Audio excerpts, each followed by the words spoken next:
नमस्कार विद्यार्थी मित्रांनो, एज्युमॉल या ऑनलाईन प्लॅटफॉर्मवर आपल्या सर्वांचं मनपूर्वक स्वागत।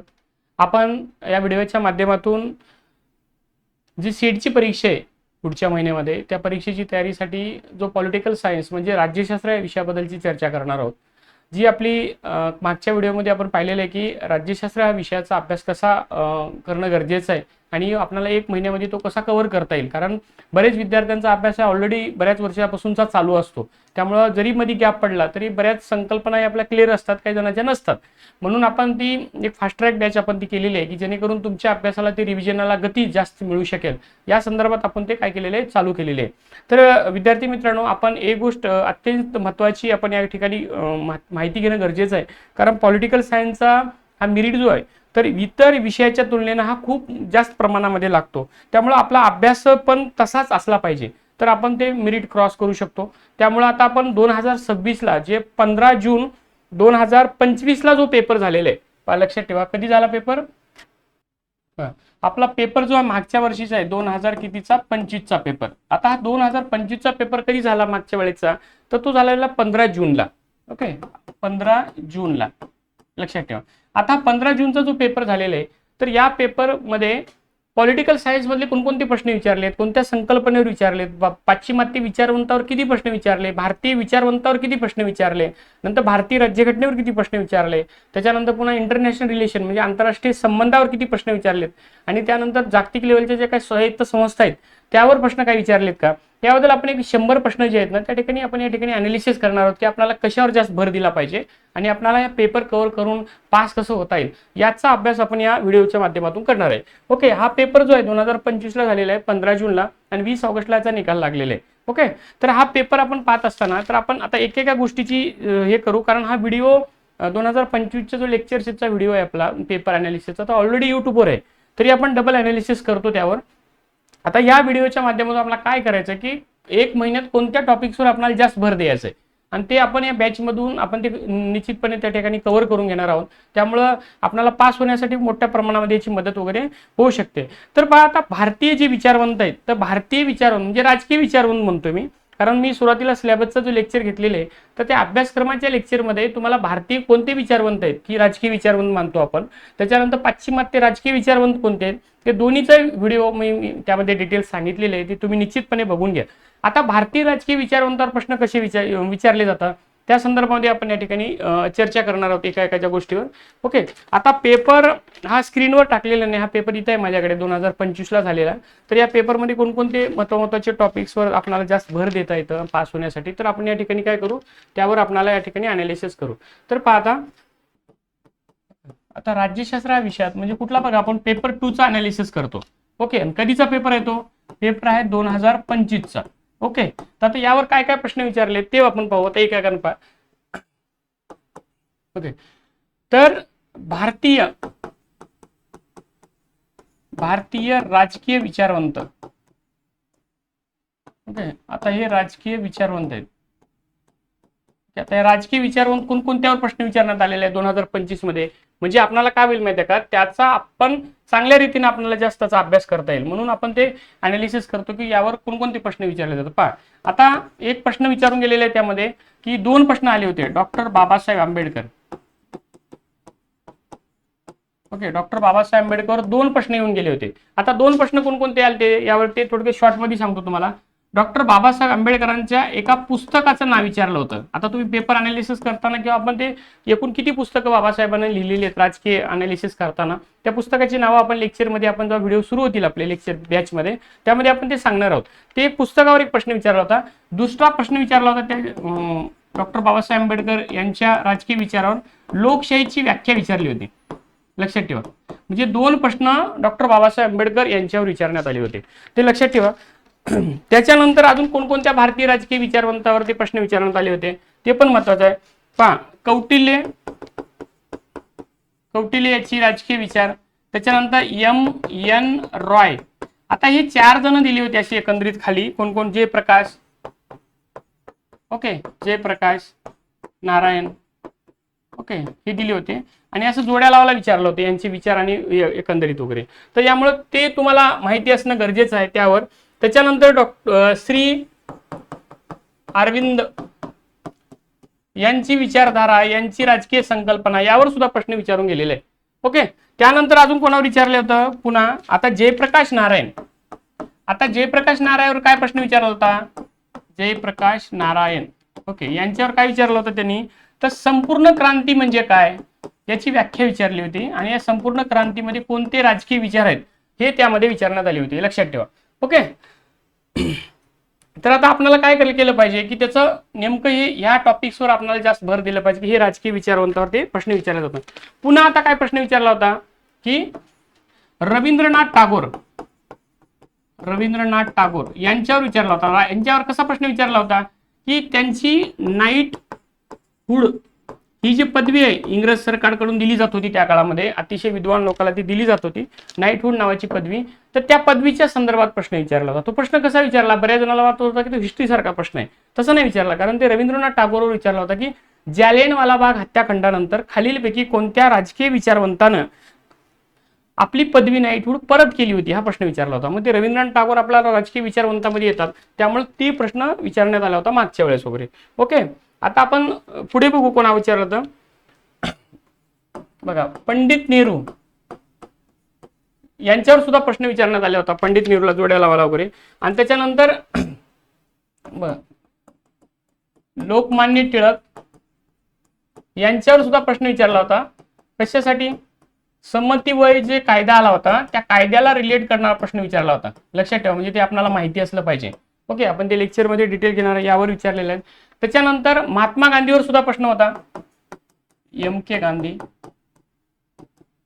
ओके, विश्वस्त संकल्पना, ओके, म्हणजे महात्मा गांधीची जी संकल्पना आहे विश्वस्त संकल्पना, यावर प्रश्न विचारण्यात आला होता, म्हणजे जोड्या लावला असं एकंदरीत ते विचारलं होतं आणि हे करून. त्याच्यानंतर दीनदयाल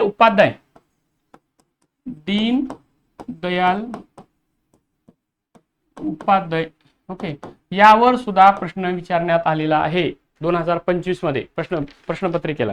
त्याच्यानंतर पुन्हा MN रॉयवर सुद्धा विचारले. आता MN रॉयवर 2 प्रश्न विचारण्यात आले होते मागच्या वेळेस MN रॉयवरचे. ओके, आता MN रॉय बद्दल काय विचारलं होतं की त्यांची जी पक्ष स्थापन केला होता त्या पक्षाचं नाव काय विचारलं होतं. रॅडिकल जे काँग्रेस सोसायटी वगैरे त्यांनी स्थापन केला होता. ओके, द लिंग of the radical Congress woman ते स्थापन केलं होतं, तर त्या संदर्भात त्यांनी विचारलं होतं. दुसरं, बरानी नावाचा एक राजकीय विचारवंत होऊन गेलेले आहेत, बरानी, ओके, ते भारतीय आहेत, यांचा सुद्धा या संदर्भामध्ये त्यांनी विचारलं होतं. पण यांचं काय केलं, त्यांनी ग्रंथ विचारला होता डायरेक्ट, लक्षात ठेवा. आता मागच्या प्रश्नपत्रिकेमध्ये भारतीय राजकीय विचारवंतावर 2 गोष्टी आपल्याला काय होतं प्रामुख्याने दिसून येतात वगैरे. तर आता ते 2 गोष्टी कोणत्या ते पण सांगतो तुम्हाला. पहा, पुस्तकावर 2 प्रश्न विचारण्यात आले होते, लक्षात ठेवा. मागच्या वेळेस भारतीय राजकीय विचारवंतावर पुस्तकं म्हणजे ग्रंथावर विचारले जातील ते. आता ग्रंथ कोणाकोणावर विचारले होते, तर डॉक्टर BR आंबेडकर यांचं पुस्तक विचारलं होतं, कोणतं कोणी लिहिले खालीपैकी कोणतं बुक्स वगैरे. त्याच्यानंतर पुन्हा हे जे बरानी आहेत, बर्नी, ओके, यांच्यावर सुद्धा एखादं म्हणजे कोणतं पुस्तक आहे ते लिहिलं होतं. म्हणजे आपल्याला ही गोष्ट करता आली पाहिजे की लोकमान्य टिळक असेल, आता डिस्कवरी ऑफ इंडिया हे कोणाचं पुस्तक आहे हे विचारलं नाही, पण सांगतो तुम्हाला हे पुस्तक कोणाचं आहे, तर हे पंडित नेहरूचं आहे, discovery of India. Okay, discovery of India हे पुस्तक. आता नंतर पुन्हा लोकमान्य टिळकावरचं गीतारहस्य, ओके, असे पुस्तक. महात्मा गांधी कोणतं पुस्तक लिहिलं की सत्याचे प्रयोग, ओके. त्याच्यानंतर MN रॉयनं कोणतं लिहिलं, दीनदयाळ उपाध्यायनं कोणतं पुस्तक लिहिलं, हे असे पुस्तकं हे करत करत यांचा पण आपण अभ्यास करणं गरजेचं आहे. कारण हे आता मागच्या वेळेस जर समजा आता पुस्तक डॉक्टर बाबासाहेब आंबेडकरांवर विचारून झालं असेल तर नेक्स्ट टाइमला कदाचित यांच्यावर पुस्तकं विचारतील, त्यामुळे यांची पण पुस्तकं आपण ते काय होणार आहे लेक्चरमध्ये पाहणार आहोत आणि त्यावर विचारले जातील, हे लक्षात ठेवा. एकंदरीत भारतीय राजकीय विचारवंतावर एवढ्या भारतीय राजकीय विचारवंतावर प्रश्न विचारून गेलेले आहेत 2025च्या प्रश्नपत्रिकेत. पेपर 2 जो आपला राज्यशास्त्र विषय त्यावर विचारून गेलेले आहेत. त्यामुळे लक्षात ठेवा, आपल्याला पुस्तकं माहिती असली पाहिजेत. म्हणजे एकाच्या राजकीय विचारवंतावरचे कमीत कमी 2-3 तरी पुस्तकं आपण लेक्चरमधून आपण गेले डोळ्या खालून तर निश्चितपणे आपल्याला ते काय करता येतं, गोल वगैरे करता येतं. आता हे झाले की आता आपण 5 एवढे भारतीय राजकीय विचारवंतावरचे प्रश्न आहेत. आता यानंतर पाश्चिमात्य राजकीय विचारवंतावरचे कोणते प्रश्न विचारण्यात आलेले तर आपण ते आता यानंतर पाहू. आता कोणकोणते पाश्चिमात्य राजकीय विचारवंत आहेत ते पाहू. बघा, माओवर विचारून गेलेला आहे प्रश्न, हे लक्षात ठेवा. माओवर सुद्धा विचारून गेला प्रश्न. त्याच्यानंतर ग्रॅनविल ऑस्टिन. आता पहा, हे भारतीय राज्यघटनेवर यांचं नेहमी असं हे राहिलेलं आहे, हे राजकीय विचारवंतावरचं. त्यामुळं तुम्हाला ती माहिती असणं खूप गरजेचं आहे. ओके, लक्षात ठेवा वगैरे. आता हे ग्रॅन ऑस्टिनवर याचा काय विचारलं होता प्रश्न माहित आहे की यांनी भारतीय, सॉरी एक मिनिट, हे जे आहेत ना, हे भारतीय राज्यघटना जी आहे आपली, यांची त्यांनी व्याख्या केलेली आहे. कोण? ग्रॅविन ऑस्टिन यांच्यावर प्रश्न विचारून गेलेले आहे. त्याच्यानंतर पुन्हा पीटर ए ड्रॅकर, पीटर एफ ओके ड्रॅकर यांच्यावर सुद्धा प्रश्न येऊन गेलेले आहे. हे पण राजकीय विचारवंत आपल्याला अभ्यासक्रमाला आहे, त्यामुळं हे आपण अभ्यास करणं गरजेचं आहे. त्याच्यानंतर वाल्डोवर सुद्धा विचारून गेलेले प्रश्न. वाल्डो, आता वाल्डोवर काय प्रश्न विचारून गेलेले आहे की त्यांनी पुस्तक विचारले. आता डायरेक्ट ठेवा, लक्षात ठेवा की भारतीय राजकीय विचारवंतावरचं एखाद्या वेळेस पुस्तक आपल्याला लॉजिकली किंवा थोडंफार वाचून गेल्यामुळे ते आपल्याला समजतं.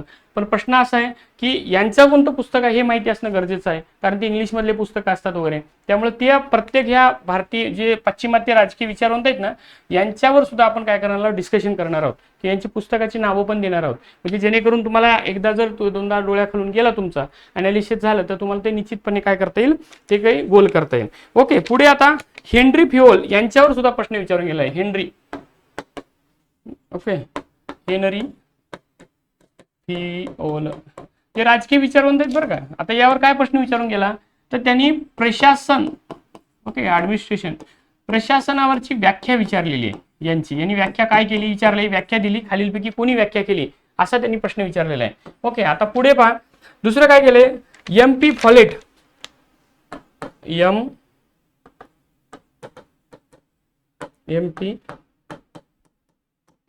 MP फॉलेट यांच्यावर काय प्रश्न विचारले गेले की त्यांनी नैतिकता कशी असते किंवा नैतिक काय गोष्टी असतात यांची त्यांनी काय केलेलं माहिती आहे का, व्याख्या केलेली आहे. याच्यावर प्रश्न विचारण्यात आलेले आहे. हे राजकीय विचारवंत आहेत जागतिक लेवलचे. ओके, त्याच्यानंतर पुन्हा दुसऱ्या कोणत्या राजकीय विचारवंताची केलेली आहे की बघा FW रिंग्स, FW रिंग्स. आता यांचं काय केलेलं आहे त्यांनी की त्यांनी एक वर्गीकरण केलेले आहे. या वर्गीकरणाबद्दलच्या संदर्भामध्ये त्यांनी विचारलेलं. आता काय होतं की कारण बरेच भारतीय पाश्चिमात्य राजकीय विचारवंताचे नाव, पुस्तकाचे नाव हे जवळजवळ समान असल्यासारखं वाटतात. एवढे लक्षात कसं ठेवायचं, तर लक्षात ठेवायची काही गरज नाही, कारण बऱ्याच पुस्तकाची आपण जेव्हा नावं देऊ ते डोळ्याखालून गेल्यानंतर पण तिथं आपल्याला लॉजिकली आपल्याला लक्षात येऊन जातं ते गोल करण्यासाठी. त्यामुळे पाठांतरच करावं असं काही त्याला गरज नाही. पहा लक्षात ठेवा. नंतर गुडनाव, आता गुडनाव हा विचारवंत यांनी प्रशासनावर काय केलेली आहे, त्यांनी व्याख्या केलेली आहे. पण प्रशासन कुठलं, लोक प्रशासनावर त्यांनी व्याख्या केलेली आहे गुडनाव नावाच्या राजकीय विचारवंतांना. ते सुद्धा आपल्याला माहिती असणं गरजेचं आहे. वुल्ड्रो विल्सननं सुद्धा व्याख्या केलेली आहे. कोणी, वुल्ड्रो विल्सन ओके हे राजकीय विचारवंत यांनी लोक प्रशासनावरची काय केलेली आहे, त्यांनी व्याख्या केलेली आहे. लक्षात ठेवा. त्यामुळे हे सुद्धा आपल्याला माहिती असणं गरजेचं आहे म्हणजे प्रशासना संदर्भामध्ये. पुढे काय केले त्यांनी, TH मार्शल. आता TH मार्शल लक्षात ठेवा, TH मार्शल ओके हे राजकीय विचारवंत आहेत. यांचं पुस्तक कोणतं आहे ते विचारलं. लक्षात ठेवा कोणतं पुस्तक आहे हे विचारलेले आहे तुम्हाला पेपरसाठी. ओके, आता डेव्हिड हुमची पण व्याख्या त्यांनी पण विचारले. काय, डेव्हिड हुम हे लक्षात ठेवा. यावर सुद्धा पाश्चिमात्य राजकीय विचारवंतावरचा प्रश्न का गेलेला आहे, विचारून गेलेला आहे त्यावर. त्यामुळे ह्या गोष्टी आपल्याला माहिती असल्या पाहिजे. पहा हे पाश्चिमात्य राजकीय विचारवंत आहे, यांच्यावर प्रश्न विचारून गेले. पण अंदाजे तुम्हाला सांगतो 1 2 3 4 5 6 7 8 9 10 11 असे 11 ते 12 प्रश्न हे पाश्चिमात्य राजकीय विचारवंतावर विचारले जातात. त्याच्यानंतर भारतीय राजकीय विचारवंताचे 10 ते 12 प्रश्न विचारले जातात.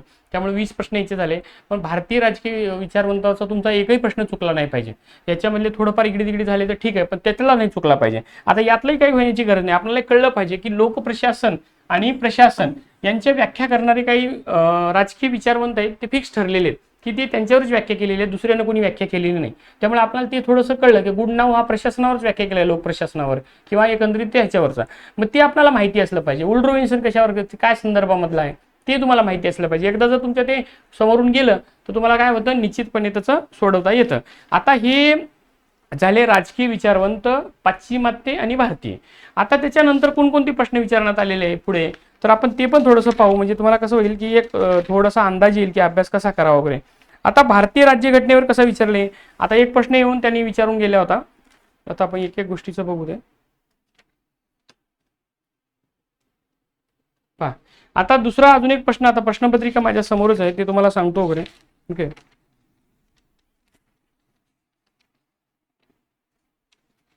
आता एक प्रश्न विचारून गेलेला आहे पहा, कुठला,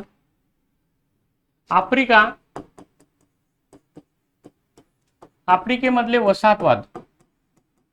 ओके, आता तुम्हाला माहित आहे वसाहतवाद वगैरे खूप फेमस आहे, या चॅप्टरचा पण भाग आहे आपल्या. ओके, तर त्यांनी काय विचारलंय की आफ्रिकेमध्ये जे वसाहतवादाविरुद्धचा जो लढा देण्यात आला होता, बरोबर, तर हा लढा कोणत्या पद्धतीचा होता असं त्यांनी विचारलेलं आहे. कशा पद्धतीचा होता की त्यांनी ऑप्शन दिलेले होतं, अहिंसक, ओके, त्याच्यानंतर पुन्हा दुसरं ऑप्शन दिलं होतं त्यांनी सशस्त्र, तिसरा ऑप्शन होता त्यांचा नंतर लोकशाही, म्हणजे लोकशाही मार्गाने होता का तो लढा त्यांच्या विरोधातला.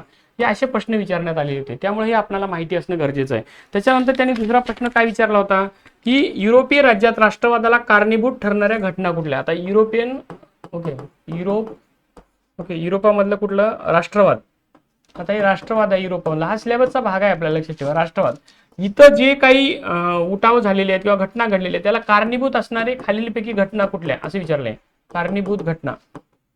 मग फ्रेंच क्रांती वगैरे असेल ते ऑप्शन आहे त्याच्या खाली, ते आपल्याला ते सोडवताना थोडंसं टेक्निकली कळतं वगैरे की बाबा हे याचं उत्तर काय असू शकतं वगैरे.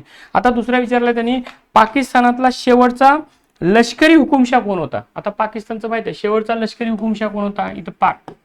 ओके, शेवटचा, ओके, लष्कर हुकुमशाह कोण होता. ओके, तर माहिती आहे आपल्याला, त्याच्या खाली ऑप्शन त्यांनी बरेच विचारण्यात आले होते, आयुब खान, जियाउल हक, परवेश मुशर्रफ. हा परवेश मुशर्रफ हा शेवटचा वगैरे होता, त्यामुळे हे आपल्याला माहिती असलं. त्याच्यानंतर आता भारतीय राज्यघटनेवर त्यांनी दुसरं एक विचारलं होतं, बांगलादेशचे संस्थापक कोणाला मानलं जातं. पहा, त्यांनी दुसरा प्रश्न विचारला होता की बांगलादेश. आता बांगलादेश ह्या वर्षी पण खूप चर्चेत आहे, लक्षात ठेवा, कारण तिथं मोठ्या प्रमाणात उठाव झालेले आहेत. तर यांचा संस्थापक कोण होता असं विचारले, संस्थापक. यावेळेस नक्की विचारू शकेल की तिथला आता सत्तेतला असलेला कुठला पक्ष आहे. आवामी लीग बद्दल विचारलं जातं, शेख हसीना बद्दल विचारलं जाईल तुम्हाला. ओके, तर त्यामुळे तुम्हाला आता ते बांगलादेश बद्दलची निश्चितपणेची माहिती असणं गरजेचं आहे. ते आपण ते व्हिडिओच्या माध्यमातून आपण लेक्चर सुरू होईल ना त्या निश्चितपणे आपण त्या ठिकाणी घेऊ. आता दुसरं जे जागतिक लेवलच्या काही संस्था आहेत त्या संदर्भात एक प्रश्न विचारण्यात आला होता की जे युनोच्या वेगवेगळ्या संस्था आहेत. आता हे पुढे जाऊ आपण, पहा,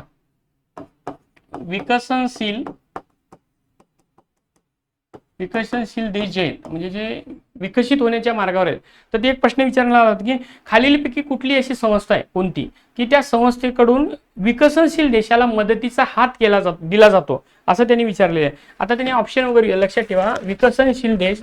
आता हा प्रश्न कसा हँडल करायचा पहा, विकसनशील देश, देशाला मदत करणारी संस्था कुठली, वित्तीय संस्था लक्षात ठेवा, म्हणजे पैसे देणारी जागतिक लेवलची संस्था कोणती असं विचारले. आता त्यांनी ऑप्शन विचारले, पहिलाच आरबीआय होता.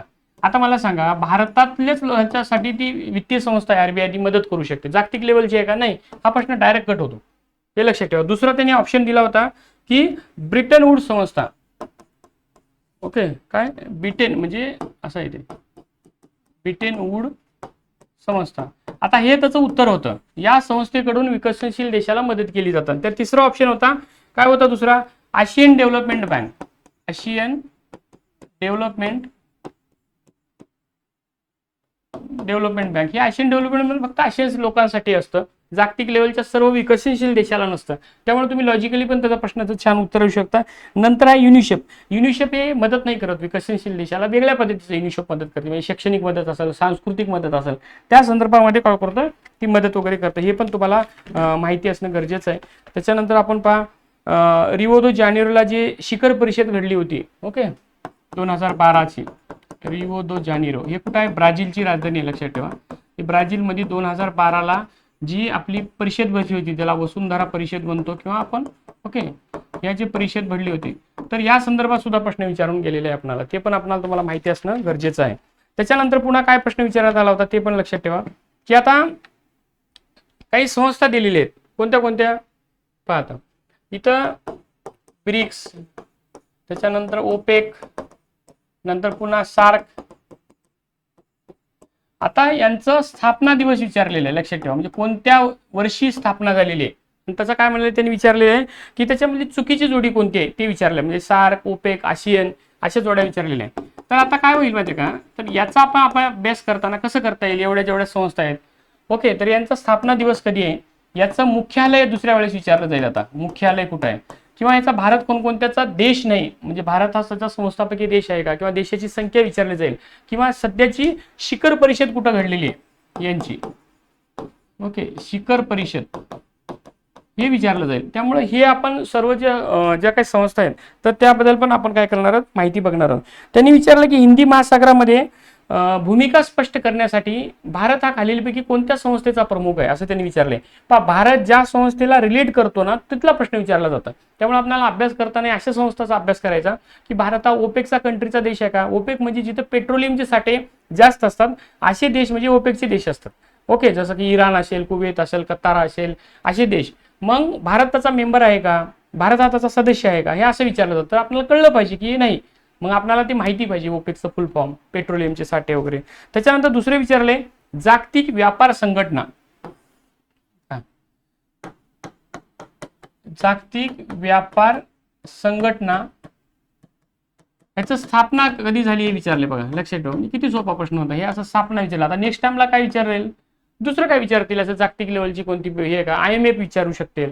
ओके, म्हणजे जागतिक नाणेनिधीचा मुख्यालय कुठं आहे, किंवा यांचं मुख्यालय कुठे आहे, यांच्या आता संस्थापकीय एकूण संस्था देश किती आहेत त्याचे मेंबर आता, यावर प्रश्न विचारला जाईल. त्यामुळे आपल्याला माहित पाहिजे की 1995 त्याची स्थापना झाली. आता पहा, लुक ईस्ट पॉलिसी. लक्षात ठेवा, कुठला प्रश्न विचारला आता इंडियन पॉलिसीवरचा, look east policy. Look east policy. Okay, हे तत्व खालीलपैकी कोणी सांगितलेले आहे असं विचारलेलं आहे. तर आपल्याला माहित पाहिजे की RK गुजराल यांनी सांगलेलं आहे. खाली ऑप्शन होते राजीव गांधी, RK गुजराल, PV नरसिंहराव. त्याच्यानंतर पुन्हा काय विचारलं होतं, मनमोहन सिंगानं हे होते. आणि त्यांनी विचारलं की या काळात कोण पंतप्रधान होते. आता लक्षात ठेवा, जे गुजराल आहेत ते पंतप्रधान होते का PV नरसिंहराव होते हे तर आपल्याला माहिती असलं पाहिजे. त्यामुळे आपण ते लेक्चरमध्ये या बऱ्याच गोष्टी करणार. आता ही लुक ईस्ट पॉलिसी आहे. आता नरेंद्र मोदी आल्यापासून पंतप्रधान काय केले त्यांनी, ओके, लुक ईस्ट पॉलिसीचं थोडं बदल आहे. आता ईस्ट म्हणजे काय, पूर्वेकडे पहा असं त्यांनी मराठीत अर्थ होतो. ओके, पूर्वेकडे पहा म्हणजे पूर्वेकडे देशासोबत संबंध जोडा असं. आता नरेंद्र मोदी पंतप्रधान झाल्यापासून पश्चिमेकडे का पहा म्हणजे पश्चिमेकडील देशासोबतचा आपण संबंध ठेवला पाहिजे असं त्यांचं काय होतं. त्यांची ही जागतिक म्हणजे परराष्ट्र धोरणाची नीती आहे कोणाची, नरेंद्र मोदी यांची. त्यामुळे आपल्याला ते पण निश्चितपणे माहीत असणं गरजेचं आहे, हे लक्षात ठेवा. पुढे आता अजून काय विचारले पहा, भारत आणि USSR यांची मैत्री सहकारी वर्ष कधी झालेले आहे. बऱ्याच वेळेस ना इसवी सन विचारले ते लक्षात ठेवा तुम्ही, इसवी सन विचारलेले आहेत. आता कोणाकोणाचं, भारत आणि दुसरं जो आहे USSR. ओके, यांचं सहकार्य मैत्री ओके वर्ष कोणतं असं विचारलंय. त्यामुळे ते तुम्हाला आपल्याला काय होतं निश्चितपणे माहिती असणं गरजेचं आहे वगैरे. ओके, आता आणि पुढे जाऊन विचारलेलं आहे की ट्रीमचे मूळ उद्दिष्टे काय. आता पहा, ओके, याचं मूळ उद्दिष्ट काय, अशा काही संकल्पना आहेत वगैरे आंतरराष्ट्रीय संबंधाच्या, ते आपल्याला माहिती असणं गरजेचं वगैरे. त्याच्यानंतर पुन्हा काय विचारले त्यांनी, आशियनवर विचारलेले बा. आशियन ही संस्था आहे लक्षात ठेवा.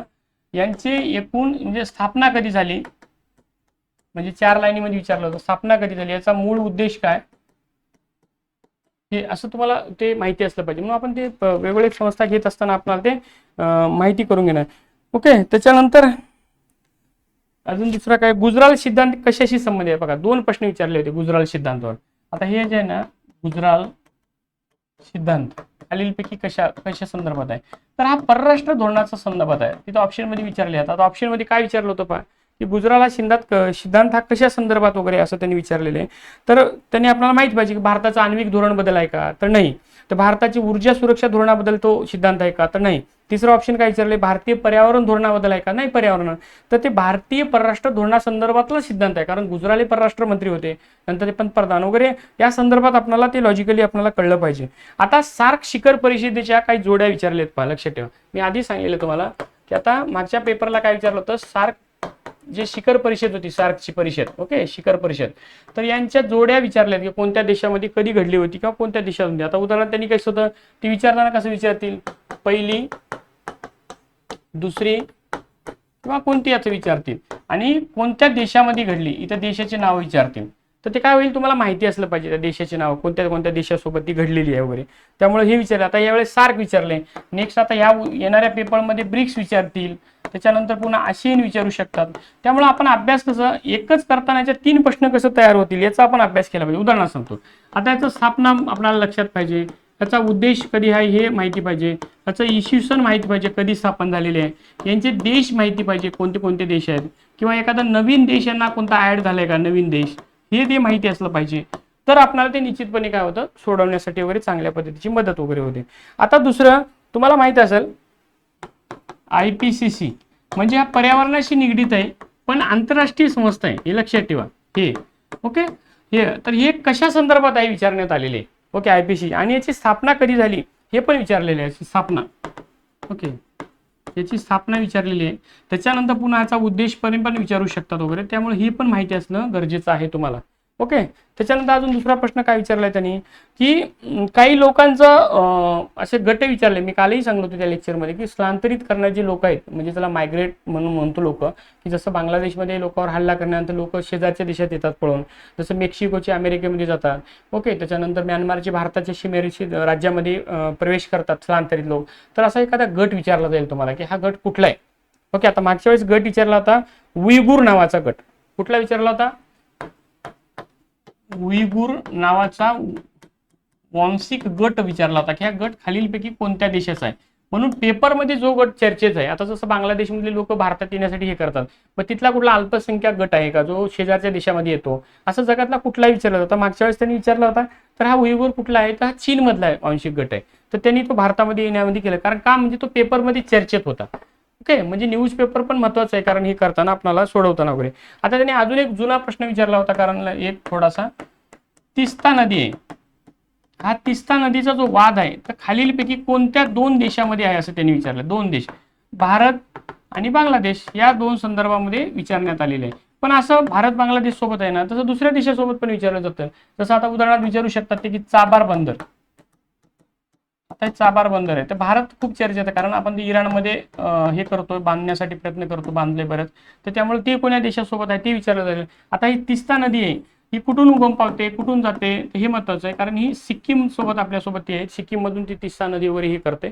त्यामुळे ते भारत आणि बांगलादेशमध्ये बऱ्याच वर्षापासूनचा वाद आहे. तसं ब्रह्मपुत्रा आणि भारताचा आणि चीनचा जसं ब्रह्मपुत्रेवर वाद चालू आहे, तसं अनेक नद्यांसोबत सिंधू नदीवरून आपल्या भारत आणि पाकिस्तानचा वाद आहे, ते विचारू शकताल वगैरे. सिंधू नदीचा करार कधी झाला विचारू शकताल. भारताच्या वाटेला येणाऱ्या नद्या कोणत्या आहेत ते पण विचारू शकतात वगैरे पेपरला. त्यामुळे त्याचा पण आपल्याला अभ्यास असणं त्या निमित्तानं गरजेचं वगैरे आहे. ओके, पुन्हा आता भारतीय लोकसेवेमध्ये कार्यकारीचे नियंत्रण करण्यात खालीलपैकी कोणतं कलम आहे विचारले बा. आता भारतीय, आता राज्यघटना समजा घटना आहे, तर त्यांनी राज्य संदर्भामध्ये, ओके, म्हणजे राज्याच्या संदर्भामध्ये कोणतं कलम आहे, कशासाठी, कार्यकारी कराबद्दल. त्यामुळे कलम पण लक्षात असणं गरजेचं, म्हणजे मुख्यमंत्री, त्यामध्ये वगैरे राज्यपाल, मंत्रिमंडळ, या संदर्भातले कोणकोणते कलम आहेत वगैरे, हे कलम आपल्याला काय होतं निश्चितपणे माहिती असणं गरजेचं वगैरे आहे. आता त्यांनी मागच्या वेळेस विचारलं होतं की कॅग विचारला होता, कॅग. ओके, आता कॅग ह्याचा जो पगार आहे ना, म्हणजे वेतन, हे खालीलपैकी कोणाबरोबर असते असं विचारलंय. आता ह्या वेळेस काय विचारू शकतं की याचं कलम विचारू शकतं. आता कलम किती आहे, 148 कलम आहे भारतीय राज्यघटनेतलं. ओके, तर याला पदयुक्त कसं केलं जातं किंवा काढून कसं टाकलं जातं हे तुम्हाला माहिती असलं पाहिजे. ओके, त्यामुळे हे माहिती, याचा पगार कोणाबरोबर असतो तर सर्वोच्च न्यायालयाच्या न्यायाधीशाबरोबर यांचा पगार असतो. कोणाबरोबर असतो, सुप्रीम कोर्ट. ओके, तर सुप्रीम कोर्टाचा न्यायाधीश असतात. सुप्रीम कोर्टाचा न्यायाधीश म्हणले मी, सुप्रीम कोर्टाचा सरन्यायाधीश नाही, न्यायाधीशाच्या बरोबर याचा काय असतो, पगार असतो, असं विचारलंय प्रश्न. खालीलपैकी जोड्या लावला. पुढे काय केलंय त्यांनी, आपल्या संसदीय काही समिती आहेत. ओके, कुठली समिती आहे, सार्वजनिक उपक्रम समिती, त्याच्यानंतर लोकलेखा समिती, ओके, त्याच्यानंतर अंदाज समिती. ओके, ह्या समिती आहेत. आता ह्या वेळेस प्रश्न विचारलाय त्यांनी याच्यावर. आता याच्या समितीची स्थापना कधी झाली, ओके, यांची शिफारस कोणी केली या समितीसाठी, ओके, याचं कलम कोणतं, म्हणजे कलम म्हणजे सदस्य किती आहे त्याच्यात, म्हणजे सदस्य म्हणजे कसं की लोकसभा आणि राज्यसभा यांचे सदस्य आहेत का त्याच्यात. आता लोकलेखामध्ये फक्त लोकसभेचे सदस्य असतात. ओके, आणि याचा समितीचा अध्यक्ष हा विरोधी पक्षाचा नेता असतो. ओके, म्हणजे विरोधी पक्षाचा. पण असं कंपल्सरी आहे का, तर नाही आहे. म्हणजे सत्ताधारी मधला सुद्धा देऊ शकतात, पण एक अशी परंपरा चाललेली आहे. किती आहे. त्याच्यानंतर अंदाज समिती, याच्यामध्ये कोण सदस्य असतात, राज्यसभेचे किती, लोकसभेचे किती, हे तुम्हाला निश्चितपणे याच्यामध्ये माहिती असलं पाहिजे. यावर तो प्रश्न विचारून गेलेला आहे, त्यामुळे तो तुम्हाला माहिती असला पाहिजे. त्याच्यानंतर पुन्हा रेग्युलेटिंग ऍक्ट सुद्धा विचारण्यात आलेले आहे. बघा 1773 पासून तर 1947 पर्यंतचे मधले कधी विचारू शकतात, म्हणजे 4-5च आहेत ते तुम्हाला माहिती पाहिजे. रेग्युलेटिंग ऍक्ट असेल, पिटचा कायदा असेल, ओके, भारतीय स्वातंत्र्याचा कायदा 1947चा कायदा असेल, हे तुम्हाला सर्व निश्चितपणे माहिती असणं गरजेचं आहे वगैरे. ओके. त्याच्यानंतर पहा, भारतीय संविधानाच्या कोणत्या भागामध्ये निवडणूक आयोगाची रचना केलेली आहे. निवडणूक आयोग लक्षात ठेवा. आता मला सांगा, निवडणूक आयोग आहे, आता या वर्षी चर्चेत असतो, दरवर्षी निवडणूक आयोग चर्चेत असतो. तर याचा कलम किती, 324 हे त्याचं भारतीय राज्यघटनेचं कलम आहे, बरोबर आहे. आता 324 हे त्याचं भारतीय राज्यघटनेचं कलम असेल, तर या कलमानुसार वगैरे प्रश्न विचारू शकतात की कोणकोणते आहेत वगैरे. याचा आता त्रिस्तरीय आहे, माहिती आहे का. आता निवडणूक आयुक्ताचा मुख्य आयुक्त एक असतो आणि यांच्यासोबत 2 जण असतात. ओके. मग यांची निवड कशी केली जातं, ओके, निवड समितीमध्ये कोण असतं यांचं, याला काढून कसं टाकलं जातं, तर हे तुम्हाला निश्चितपणे माहिती असलं पाहिजे. मग संविधानाच्या कोणत्या भागामध्ये निवडणूक आयोगाची रचना करण्यात आलेली आहे, तर कशामध्ये करण्यात आली आहे, 15व्या भागामध्ये काय केलेलं आहे, त्याच्यामध्ये रचना करण्यात आलेली आहे, हे लक्षात ठेवा. ओके. आता दुसरं, गोलकनाथ खटले. आपले 3 खटले खूप महत्वाचे आहेत, 3 ते 4 खटले, ते महत्वाचे लक्षात ठेवा. गोलकनाथ खटला 1, केशवानंद भारती खटला 2, हे विचारून जाऊ शकतं बरं का. केशवानंद भारती खटला म्हणजे खटला आहे ते, खटला. नंतर दुसरा आहे गोलकनाथ खटला, ओके, हे. आणि त्याच्यानंतरचा महत्वाचा खटला आहे तो म्हणजे, ओके, बोमाई खटला. आता यावर प्रश्न विचारले जातात वगैरे, लक्षात ठेवा. आता मागच्या वेळेस ह्याच्यावर प्रश्न विचारला होता, केशवानंद भारतीवर खटला. कसं विचारला होता, पायाभूत रचना हे सर्वोच्च न्यायालयाचं सर्वात महत्वाचं आहे, म्हणजे आपल्याला बेसिक स्ट्रक्चर जे आहे ते बदलता येणार नाही, असं केशवानंद भारती खटल्यामध्ये सांगितलेलं आहे. त्यामुळे असा प्रश्न विचारू शकतो वगैरे. पक्षांतर बंदीच्या कायद्याला कुठला खटला होता ते विचारला जातं, त्यामुळे ते तुम्हाला माहिती असणं गरजेचं आहे वगैरे. दुसरा प्रश्न म्हणजे भारतीय संविधानाची निर्मिती होताना, बघा लक्षात ठेवा, भारतीय संविधान, बघा संविधान सभा, संविधानाची निर्मिती वगैरे, यावर सुद्धा एक प्रश्न विचारून गेलेला आहे की त्यांनी विचारले की युनियनिस्ट पार्टी होती, ओके, युनियनिस्ट पार्टी होती, तर या पार्टीचे एकूण सदस्य किती होते असं विचारलेले या प्रश्न. आता याच्यावर अजून पुढे काय विचारतील की बाबा उद्देश पत्रिका कधी हे झाली, मांडण्यात आली, ओके, हे कोणी मांडली, ओके, हे पण तुम्हाला माहिती असणं पाहिजे. नंतर पुन्हा विचारू मसुदा समिती होती, त्याचे अध्यक्ष कोण होते, डॉक्टर बाबासाहेब आंबेडकर होते. त्यामुळे वेगवेगळ्या समित्या होत्या, त्या समितीचे अध्यक्ष कोण होते, ओके, राजेंद्र प्रसाद बऱ्याच समितीचे अध्यक्ष होते, वल्लभभाई पटेल समितीचे अध्यक्ष होते. तर हे समित्या वगैरे विचारू शकतात, त्यामुळे हे तुम्हाला माहिती असणं गरजेचं आहे. आता पुढे ग्रामसभेवर सुद्धा प्रश्न विचारून गेले, त्याचं कलम विचारण्यात आले होतं. राष्ट्रपती आणि राज्यपाल दोघांची तुलनात्मक मार्शल कोर्टाबद्दलचा प्रश्न विचारून गेले, ते तुम्हाला माहिती असणं गरजेचं आहे. त्यामुळे त्यावर प्रश्न विचारले जातात, त्यामुळे हे अभ्यास करताना एकंदरीत लक्षात ठेवलं पाहिजे. केंद्रशासित प्रदेशावर सुद्धा प्रश्न विचारून गेलेले आहे मागच्या वेळेचा वगैरे. कामगार चळवळ, शेतकरी चळवळ, दलित चळवळी, ह्या मी तुम्हाला काल अभ्यासक्रमाच्या याच्यात सांगितलेले. त्यामुळे या चळवळीवरचा प्रश्न विचारून जाऊ शकतं की ह्या चळवळी नेमक्या कोणत्या कालखंडामध्ये झालेल्या आहेत, त्या चळवळ कोणती आहे. जसं मी सांगितले की दलित पॅंथर नावाची संघटना खालीलपैकी कोणत्या राज्यात आहे, चिपको चळवळ खालीलपैकी कशाशी संदर्भात आहे, ती पर्यावरणाची संदर्भात होती. आपको चळवळ खालीलपैकी कोणत्या राज्यात झाली, हे तुम्हाला असं माहिती असणं गरजेचं आहे. ओके. त्याच्यानंतर पूर्ण आर्थिक धोरणासंदर्भामध्ये खालीलपैकी कोण संदर्भात आहे, पी व्ही नरसिंहरावांचा प्रश्न विचारून गेलेले आहे. त्याच्यानंतर काही काय केले माहिती आहे का, राज्यामधले राजकीय पक्ष विचारण्यात आले होते. आता कसं, राजकीय पक्ष आणि त्याचे नेते, आता हे 2 प्रकारचे आहेत, लक्षात ठेवा. राजकीय म्हणजे एकतर प्रादेशिक पण विचारायचे होता, मागच्या वेळेस प्रादेशिक विचारलं होतं. आता इथं प्रादेशिक पक्ष उदाहरणार्थ कसं, द्रुमुक असेल, ओके, TMC असेल, त्याच्यानंतर पुन्हा राष्ट्रवादी असेल, आणि इथं पुढे काय विचारतील माहिती का, त्यांचे संस्थापकीय नेते कोण आहेत. ओके. आता ह्या वेळेस काय विचारू शकतात, एखाद्या वेळेस यांचा स्थापना दिवस विचारू शकते, म्हणजे स्थापना वर्ष कधी आहे हे लक्षात ठेवा. म्हणजे आपल्याला अभ्यास करताना असं करता आलं पाहिजे. आता मागच्या वेळेस काय केलं की MK स्टॅलिन, चंद्रशेखर राव, ममता बॅनर्जी, ओमर अब्दुल्ला यांचे पक्ष विचारलेत, खालीलपैकी कोणते पक्ष आहेत जोड्या लावा. ओके. तर त्यामुळे ते तुम्हाला जोड्या लावायला निश्चितपणे काय होतं आलं पाहिजे, हे लक्षात ठेवा. त्याच्यानंतर त्यांनी मुख्यमंत्री आणि पंतप्रधान याबद्दलचा विचारले, म्हणजे जे असा कुठला पंतप्रधान आहे जे आधी मुख्यमंत्री होता नंतर पंतप्रधान पण झाले, ते खालीलपैकी कोणताही सांगा म्हटलं, जे नाही असं त्यांनी सांगितलेले वगैरे. त्याच्यानंतर पुढे डाव्या पक्षीय खालीलपैकी कोणकोणते डावे पक्षीय ते पण विचारण्यात आलं होतं. त्याच्यानंतर पुढे हे एकंदरीत झालं की आता मी पाश्चिमात्य विचारवंत तुम्हाला सांगलेलं आहे, भारतीय राज्यघटनेवरही विचारलेलं आहे, नंतर पंडित नेहरू बद्दल प्रश्न विचारून गेलेला आहे, नंतर नरेगा मनरेगावर पण विचारलेलं आहे, गावाकडले आपले महात्मा गांधी याच्यावरचं. त्यामुळे हे एकंदरीत आपल्याला हे असा प्रश्नपत्रिका विचारली जाते. त्यामुळे तुम्हाला आता अंदाज आला असेल की बरेच प्रश्न हे तुम्हाला निश्चितपणे चांगल्या रीतीने सोडवता येतात आणि बाकीच्या गोष्टी आपण डिटेल अभ्यासक्रमाच्या याच्यामध्ये बघणारच आहोत. त्यामुळे मी अजूनही सांगतो तुम्हाला, कारण असं नाही की मागच्या वेळेस आपण पॉलिटिकल सायन्स या विषयामध्ये नापास झालो पुन्हा आपण तसंच नापास होऊ असं नसतं.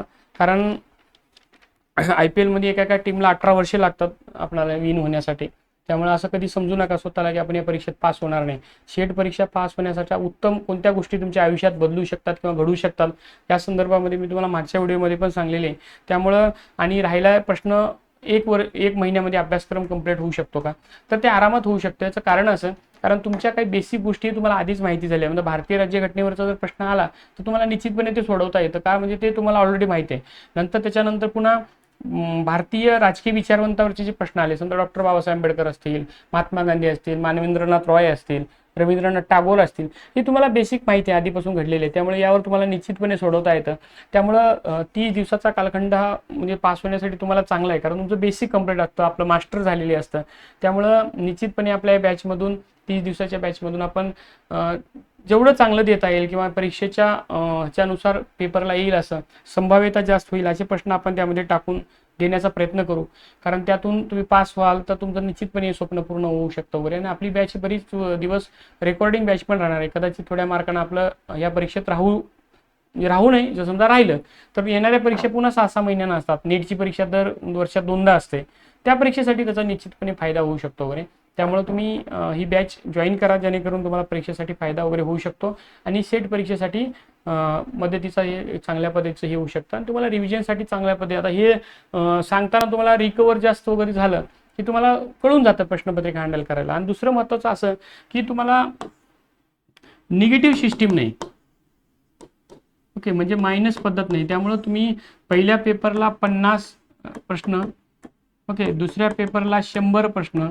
आता मला सांगा, यातून जर तुम्ही चांगलं कव्हर केलं, आता हे बेनिफिट असणारे पोरं सांगतो. माझं तर असं म्हणणं आहे की स्पर्धा परीक्षा करणारे जेवढे विद्यार्थी असतील, म्हणजे कोणी असतील ज्याचं मास्टर झालेले आहे, समजा मास्टर म्हणजे BCom, MCom, त्याच्यानंतर MA, MSc, अशा सर्व विद्यार्थ्यांनी परीक्षा दिली पाहिजे. याची बेनिफिट काय असतात मी मागच्या व्हिडिओमध्ये सांगितले, डबल काही सांगणार नाही. त्यामुळं ही परीक्षा द्या तुम्ही, कारण अजून परीक्षेची डेट आहे फॉर्म भरण्याची वगैरे. त्यामुळे ती परीक्षेचा फॉर्म भरा आणि जेणेकरून आपल्याला त्याचा फायदा वगैरे होऊ शकते. ओके, तर आपण पुढच्या व्हिडिओमध्ये पुन्हा भेटू. तोपर्यंत नमस्कार.